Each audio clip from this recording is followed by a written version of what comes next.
morning students. Today's lecture is a continuation of the lecture on the essay India's Women, the Mixed Truth. So let's begin. Over the last couple of decades, those kinds of discrimination have substantially declined in most of the countries I wrote about.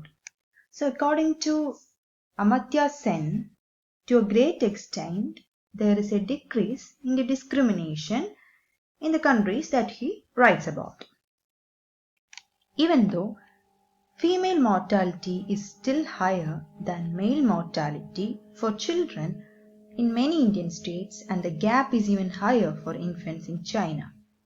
Nevertheless, in both China and India, and indeed in many of the countries in the region, women now have a substantially higher life expectancy at birth than men.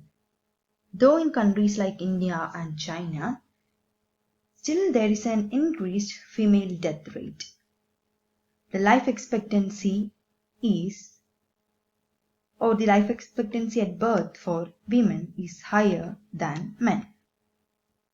However, since the 1980s, the wide use of new techniques such as sonograms for determining the sex of fetuses has led to huge and growing numbers of selective abortions of female fetuses, offsetting the gains in declining difference in mortality rates, as I discussed in the British Medical Journal in December 2003. But since 1980s, what happened is there is a wide use of sonograms. A sonogram is an image, especially of a baby that is still inside the womb, that is produced by ultrasound. So this is what sonogram is. So using or making use of the sonograms, the sex of the fetus is identified, and this in turn leads to the selective abortion of the female fetuses. So using this sonogram, people use the sonogram in order to identify the sex of the fetus, and after identifying it, if it is that of a female fetus, then selective abortion is being done.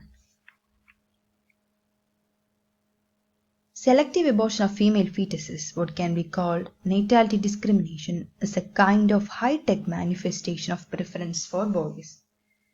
Then Sen talks about natality discrimination.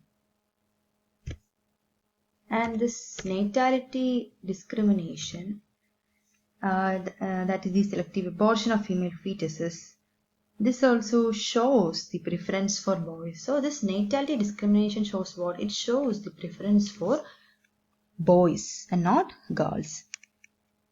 Because of this counteracting influence, the proportion of missing women in the total population has not declined in many countries including China and India. So because of this, what happens is the rate of missing women in the total population has not decreased in many countries, and that includes India and China also. Women's education, which has been a powerful force in reducing mortality discrimination against women and also in achieving other important social objectives such as the reduction of fertility rates, has not been able to eliminate, at least not yet, natality discrimination. So women's education, which is definitely a strong force in reducing discrimination, but this also has not helped in reducing discrimination. As Sen says, at least not yet, as natality discrimination still exists. So this natality discrimination still exists.